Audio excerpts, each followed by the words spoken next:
All right, welcome everybody. I am here with Jessica Jade. She is a health coach. She likes to help people with natural products and works mostly with millennial women. And I'm just going to let her talk. So, hi, Jessica. Thank you for being with us. Thank you for having me. Well, I'm really I'm excited. really excited you're here. So, tell us more about what you do. Okay, yeah. So I'm a holistic health coach, as you said. I'm also a natural skincare artisan, and I write a wellness blog. So I am in deep in the wellness field, the holistic field, and I love it. I really do. It feels good to serve others and help other women. Specifically, that tends to just be my market. So it's just really nice to be able to help millennial women with all of their natural living needs. That's awesome. So what got you into this? I mean, where was the inspiration for this journey? You know, it's funny, a minute ago, before we started the interview, we were talking about hair, and that's really where it started. So I started my natural hair journey. I stopped relaxing it, which is something that we do sometimes to have it straight, because sometimes we always want what we can't have, right? So I stopped doing that when I was like 21. I moved to Costa Rica and just like got so inspired by like all these like curly haired people, and so I just stopped relaxing it. And in doing so, I started learning about all of the different chemicals and things that they products ingredients that they put in these products for your hair. And it makes you wonder, like, what is in my skin products? Like, what am I putting on my skin if that's what I was putting on my hair? And so I started dabbling in making skincare products. And my great grandmother, I'm from the Caribbean, my great grandmothers make their own like coconut oil. So when everybody got on the coconut oil craze, I'm like, oh, my great grandma's been mailing this to me from Puerto Rico since I was like 5. That's fantastic. I know, I'm like, she's been making this like in her kitchen, like my whole life. Like, you know what I mean? So like I've always been exposed to like women making skincare products and this kind of lifestyle, because that's where they're from. It's so much more natural, so much more simple. And that's really what got the ball rolling. After that, after changing my hair products and starting to make skincare products, that was about 6 years ago. I realized I'm really digging this wellness life, like this wellness lifestyle, and decided to become a health coach. Cool. So when you got into health coaching, how did you pick the particular niche that you were in with millennial women? I mean, was it just that those are the people attracted to you, or was there something specific? Or You know, I I think it's because I am a millennial woman. I know myself pretty well, and I know what women in our age group are interested in. So it was kind of very simple. You always wonder like what's my niche going to be? And I remember really thinking about that, because you want to kind of zone in a little bit when you're starting a business, to help out communities in general. I'm like, who do I want to help? Who can I help that's going to have the biggest impact on society and in my community? And immediately I'm like, women. you know Women take care of their families, they take care of their children, they cook for their husbands, they do all these different things. And that's not to say that men don't do it, obviously they do. Um, but in my opinion, I think women tend to have a very large impact on their communities. When a woman's educated, everyone thrives, the whole entire community thrives, the economy thrives. So I'm like, if I can educate and help these women, whether it's by providing them with a natural body butter or some health tips via my blog, Mhm. or a session where she really gets to, figure out her relationships and her family dynamics, that's going to help the community as a whole, not just this one individual. So that's why I decided to work with women, and specifically women in my age group. Nice. Yeah, you mentioned the health tips on your blog, and for those of you who are watching this, there will be a link, and you can go and get the 10 simple health tips to heal your life from Jessica Jade's website. In the meantime, can you tell us? I mean, those are general ideas. How do you get a specific plan for your clients? I mean, is there just one specific thing that you work with, or do you try to tailor it, or how does that work? Everything is very customized, because there's not one person is going to have the same issue as like even a family member. Like my sister and I have different issues. We have different things. Like she loves working out. I hate working out.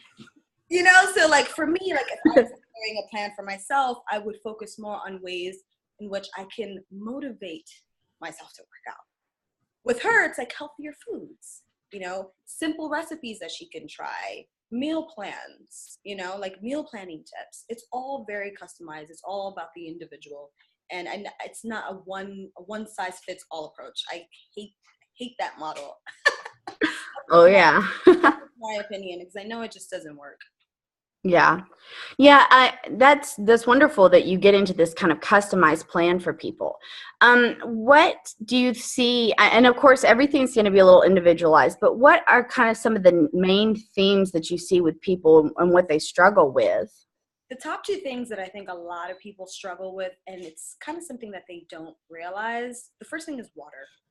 I think it's like the simplest thing I can tell someone to do, and it really changes their life in so many ways. You can lose weight, you feel better, you have more energy. Most people don't drink enough water. They're drinking soda, they're drinking juice, even fruit juice. Fruit juice is, even if it's a natural fruit juice that you make yourself at home, it still has a ton of sugar. You need water. You need to drink water. So that's the first tip that I always tell everyone. Like in a first meeting, I'm like, make sure you increase your water intake. It depends on their age and their level of physical activity. But most people don't drink water. The second thing is sleep. People, a lot of us in the wellness community will think, I have to exercise and have to eat greens and vegetables. But I'm like, are you sleeping? I'm so tired. Why am I so tired? I'm like, how long are you sleeping? Like, you need to make sure you're sleeping the appropriate amount of time in order to function properly, in order for your body to heal. Like, you need that 6, 7, 8 hours. You need that. So those are two of the main tips that I give people. It's interesting that you mentioned the water, because that's something big. Most of what I do is very energetic based. And one of the theories is that if someone's not hydrated, they're going to have a harder time keeping that key flowing through their system, because it can't get through, because the water barrier around each of the cells creates that natural battery there. The other thing that is kind of cool about that is that allergies can sometimes be exacerbated by dehydration, and people don't realize. I mean, water is so important. So it's really neat that you brought that up. Thank you for sharing that with us. We appreciate it. So, going a little bit more into the business side of things, a lot of our viewers are interested. Either they are business owners or they're looking to become business owners. Tell us a little bit about, like what was your biggest struggle really getting set up and moving with this? I think for a lot of people, the biggest struggle is just starting. Taking that first step. I think we tend to doubt ourselves a lot. Like, who am I to help these people with, weight loss issues, or changing the products that they use in their home so that they're more green and more natural and they're not inhaling all those toxins, etc. That was, for me, that was like my biggest thing. I'm like, I'm 27 years old. I'm like, who am I to tell like this mom with like 3 kids, like what to do with her life? Yeah. I think so. You need to have the confidence to take that first step, to be like, okay, this is who I am. This is what I'm doing. This is what I'm going to study. This is the field that I want to be in.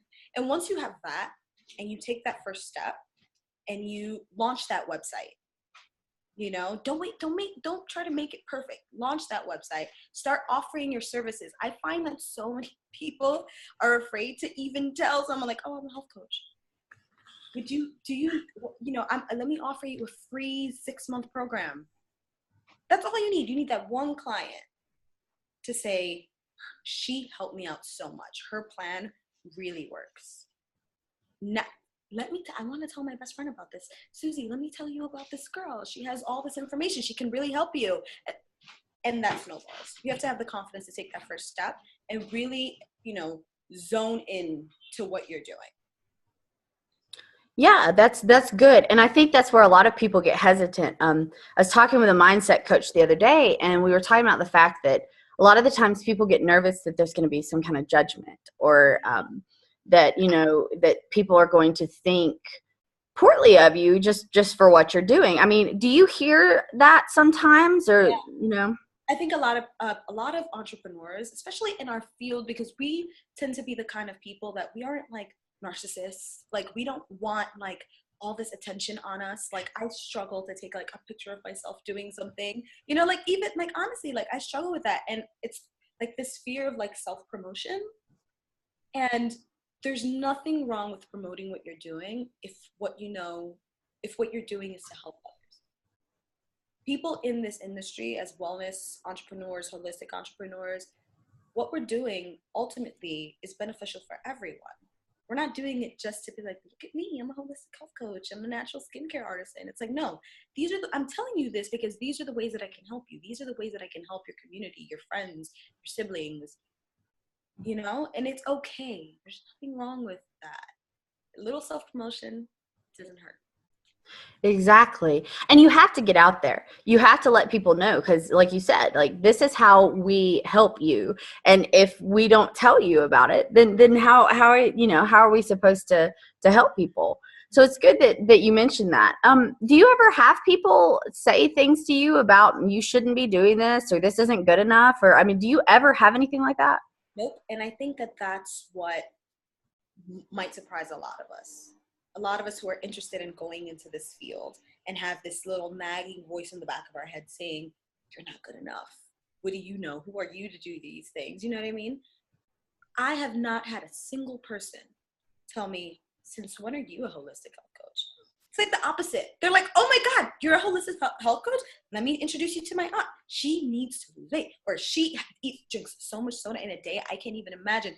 Please talk to her. Like, let me connect the two of you. It's amazing the support that you can get. And I find, I mean, that's another reason why I decided to work with the demographic that I work with, you know, young women, 18 to 32, because we tend to be very open-minded. We have this, we crave helping others. Like we want to share our knowledge with someone else. So when one of them loves a body butter, they're like, oh my gosh, I'm going to buy this for my best friend.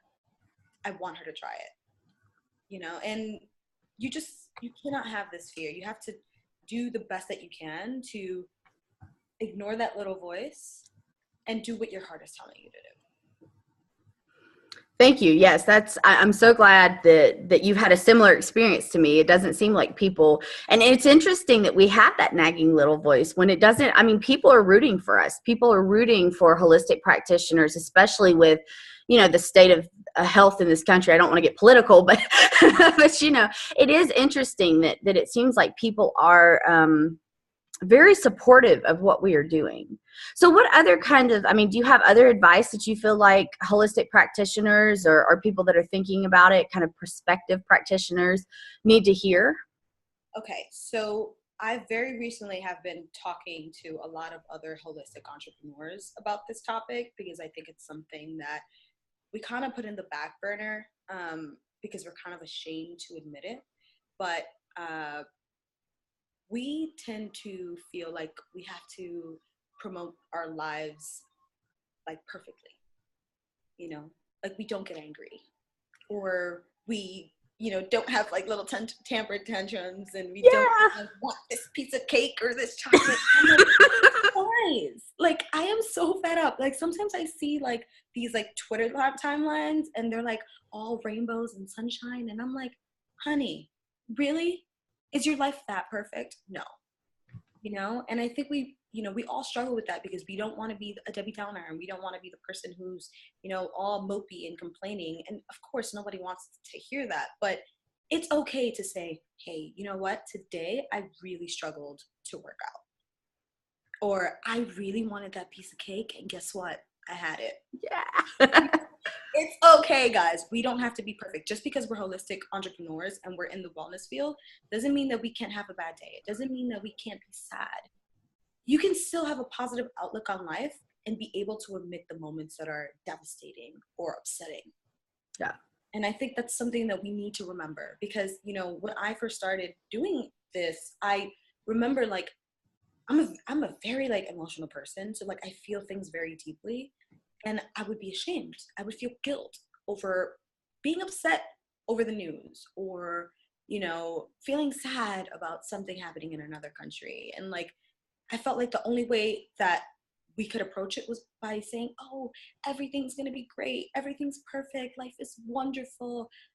No, like sometimes it isn't, you know, and it's okay to admit that. And I think once we figure that out as a community, we're going to help so many more people because people relate to you through your pain points, not just the things that are joyful and amazing in your life. When you're able to admit to your audience, like, yeah, I had a shitty day. Like, Yeah, exactly. they're like, you know what? Me too. I'm like, it's okay. We're going to be all right. There's always a way to put a positive spin on, you know, tragic things, but we have to be able to, you know, admit that. Exactly. Yeah, thank you for sharing that. It's interesting. I have noticed that I tend to connect with people on a deeper level, I think, when I admit that something was hard or that I struggled with something. And it's real interesting because I think a lot of the times that that connection makes it attainable for people. Yeah. You know, when you struggle with something, especially as you're first starting, and I was talking about this with somebody the other day, like when you first get started, you're seeing all these people that are taking like really big action. And you guys actually probably have already seen this particular podcast, but Michael McDonald was talking about this. He was talking about how you see these people that are taking action and they're taking massive action, but that's because that's where they are. But what you don't see is when you first get started, the little pieces, you know, and you don't see the little struggles, and you don't see that even with people that are taking massive action, that there are still struggles on a daily basis. That side is not always, we're not as always open about that, because I think there is a fear that somehow or the other it makes us less effective. And in reality, I think being open about those struggles makes us more effective. I agree completely. Danielle Laporte said something I think she even wrote a book about it. Like I read a piece from her leaving the church. I think that's what she calls it. That was the PDF. And it was all about, you know, how she wanted, what did she say? She said, I wanted all the light all the time.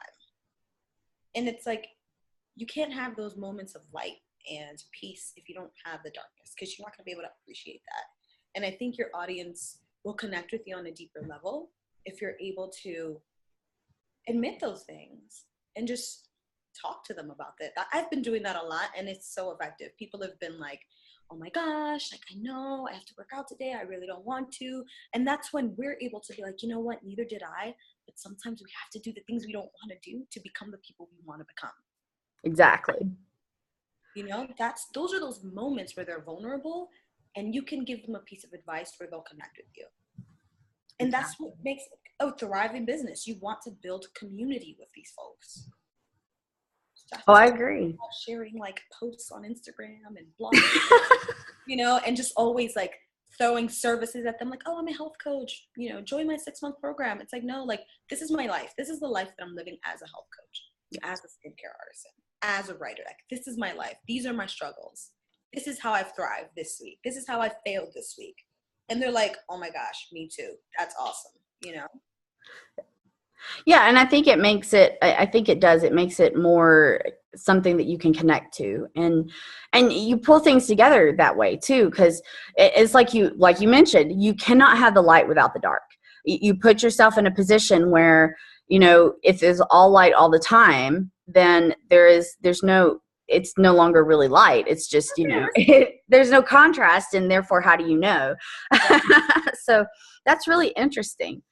So how do you, I think it's interesting that you have this, almost this niche of skincare and healthy skincare products alongside your coaching. How do you merge the two? I mean, is there a lot of merging, or do you just kind of make skincare products and then you also coach? No, I feel like because my market is the same for both businesses, it's very easy for me to like blend the two. Honestly, like half of my clients are also in my skincare line decided to become clients in my coaching business.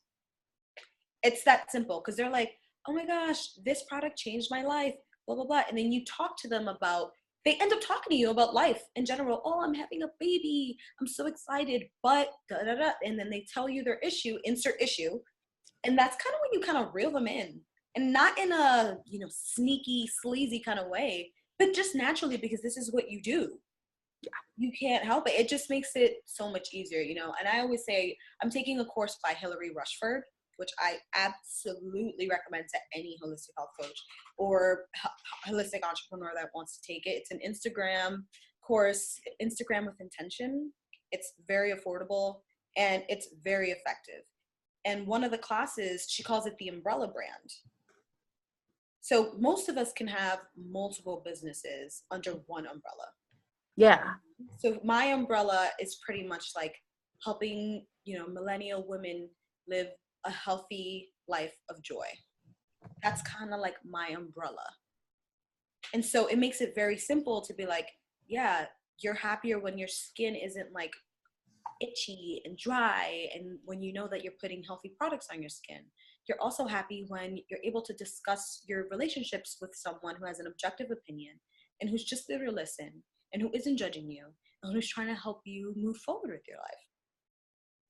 So in both, with my skincare line and with the coaching business, both of them intertwine very easily. And I think most of our businesses in this field do intertwine. And we tend to try to make them two totally or three totally separate things, which is a burden. I mean, for me, I think when you're a small business, you don't have, a whole team behind you helping you with multiple Instagram accounts and multiple websites and all these different things. And sometimes it's just easier to, try to find a way to make it one business or one brand. Mm-hmm. You can have multiple businesses under one brand. Mm-hmm. And that's what I'm attempting to do. It's been working so far. That's awesome. Yeah, it's kind of interesting. And I've seen this a lot. And it may be because, my program includes like crystals and aromatherapy and things like that. So I don't do umbrella brand as much as just kind of merging everything together into this fantastic conglomeration. But I think it's interesting that is what's happening. A lot of the times we are getting into 2 or 3 different modalities and we're finding all these cool ways to combine them. So that you do have multiple offerings, or you can combine the offerings, and it's really cool to hear this concept of the umbrella brand. Yeah. So, that's awesome. Well, thank you so much. What advice do you have for people that are thinking about it, or they're thinking about taking things to the next level? I mean, what kinds of things are you, are you seeing that could be helpful, especially to millennials? I think our generation is really starting to push in that direction. And I think maybe, I was actually, sorry, total side note here, but I was talking to some people. My car broke down yesterday, and I was at the mechanics, and 2 older ladies were talking to me, and they were talking about how scared they were to do anything when they were our age. They were just afraid. They were afraid to get out. They were afraid to do anything but exactly what they were supposed to do, or what they've been told they were supposed to do. So I think it's important for us to try to encourage each other towards that direction of, push through that fear, expand your comfort zone a little. But what kind of, I guess along that line, what kind of, advice or encouragement do you have for people that are needing that kind of help? The one thing I would say, and it's something that I'm actually really good at doing, you have to always make sure that you're investing in yourself. So for me, I joined the Integrative Nutrition School, IIN, to become a health coach. And that's an investment. It's not a traditional certificate the way a master's program is, or nursing program is.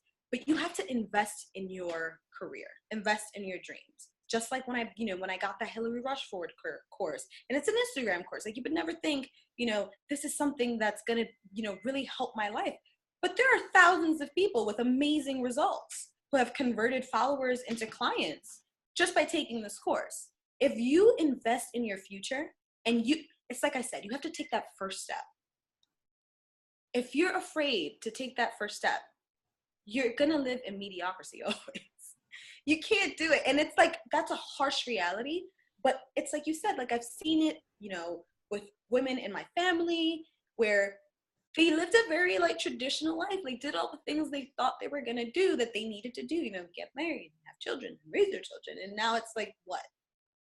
So for me, it's like, yes, I want those things, but I'm going to do everything that I can do to make sure that I'm living out these dreams. If I want to be a health coach, I'm going to pay the money to take this class. I'm going to do the research, because sometimes it's not just all like fun recipes and, DIY natural beauty masks. It's, hours and hours of studying and, learning and doing research and connecting with people, going to events. Don't be afraid to go to an event and promote yourself a little bit. Give out your business cards. Tell people what you're doing. You have to be willing to take that first step if you want your business to grow and if you want to thrive. And that's with anything in life, but especially as a holistic entrepreneur. Awesome. Thank you so much. I love these little tidbits that you're giving. They're very true. They resonate with me too. I think there's been a lot of times where, that maybe nerves, may pause you, but you can't let that be the end of it.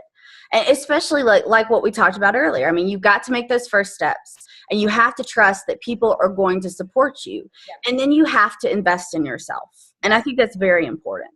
Yep. And it's like Liz Gilbert said in Big Magic, fear can be in the car, but they're not driving and they're not playing with the radio. They're sitting in the back seat. Yep. They're there. They're a part of life. You're always going to have fears. You're always going to have anxiety about, that what's the next step? Or it's like when you were saying earlier, you see these people doing major things and you're like, oh my gosh, like, why am I not there? And it's like, they were once upon a time, they were where you were. They were taking these baby steps. They were investing in their future and in their career. And once you've done that and you've put in the work, you're gonna see change. You're gonna see progress. You just have to believe in yourself. Exactly. Thank you so much, y'all. This is Jessica Jade. There will be a link to her 10 simple health tips, and you guys get signed up. She's amazing. She's inspirational. We're really thrilled that she took the time to do this with us today. Do you have any parting words for us? Thank you for having me. Thank you. I'd love for you guys to reach out to me and, have a great day. And I hope you guys enjoy your career and do everything that you can do to make it happen. Thank you again. Thank you so much. We appreciate it.